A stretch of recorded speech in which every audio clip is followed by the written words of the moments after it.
నేను అనలే కదా సాయితులు, మీరన్నదే కదా, కేఆర్ఎంపీ చెప్పిందే కదా, మీ అన్ని ఛానల్లో వచ్చింది, పత్రికల్లో వచ్చింది కదా. ఈ సంవత్సరం 1050 టీఎంసీలు వస్తే మీ వాట 315 అయితే 350 అయితే 220 వాడింది, 130 దోసుకపోయారు, అవతల చుక్క లేకుండా పోతున్నాయి, సిగ్గులేదు మీకు, సోయలేకుంటున్నారా మీరు అని కేఆర్ఎంపీ చెప్పింది, వీళ్ళకే చెప్పింది, ఇదే మంత్రి. ఇక ఇవాళ కూడా నేను అట్నే అబద్ధం మాట్లాడతా, నువ్వు కళ్ళు మూసుకొని ప్రపంచం కుట్టిదని కుట్టేట్లా. ఇప్పుడు అది కూడా మేమే చేసినాం, ఏందా ఏడాది కింద మేము అడ్డు పెట్టిపోయినా నిప్పు ఇలా బయటకు వచ్చిందా. ఇక నీకు ఎన్నిసార్లు తిట్టిపిస్తారు భయ్, ఇక సిగ్గులేని సోయలేని వాళ్ళను. పవర్ ప్లాంట్ ఆపుతానని అవును కోమటిరెడ్డి అన్నాడు, అప్పుడు నడపనియమని కోమటిరెడ్డి ఇక్కడ పెట్టిండా, మరి బట్టిని బదనం చేయడానికి కోమటిరెడ్డి ఇక్కడ పెట్టిండా అయింది. అది ఈ చిల్లర మాటలు బంద్ చేయాలి.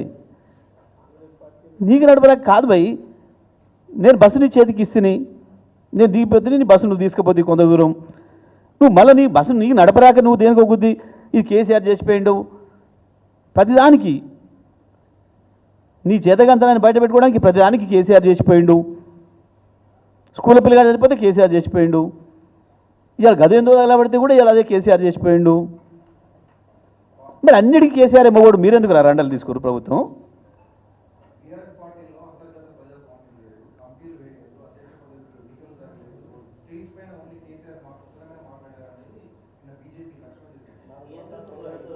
మరి లక్ష్మణ్ వేసావు నేను మాట్లాడిచ్చిండా మోడీ,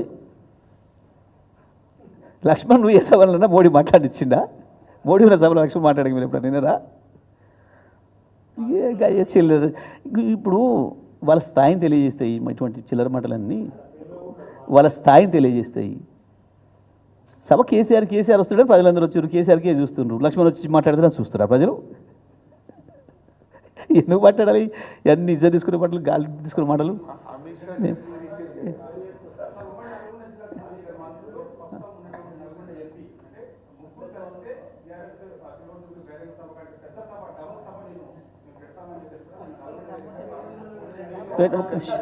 సింపుల్ మా దగ్గర పల్లీలు అమ్ముకోవడానికి, ఐస్ క్రీమ్లు అమ్ముకోవడానికి వచ్చిన వాళ్ళ మంది అంతతో సభ పెట్టినా చాలు, గంత మందితో పెట్టినా చాలు అలా సభల మొక్కలకి.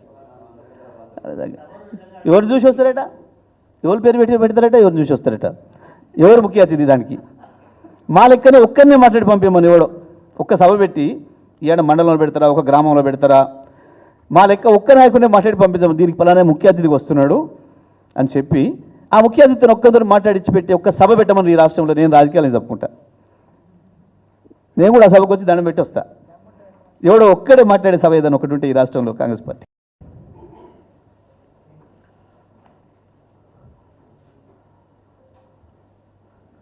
భారత రాష్ట్ర సమితి రజతోత్సవ సభ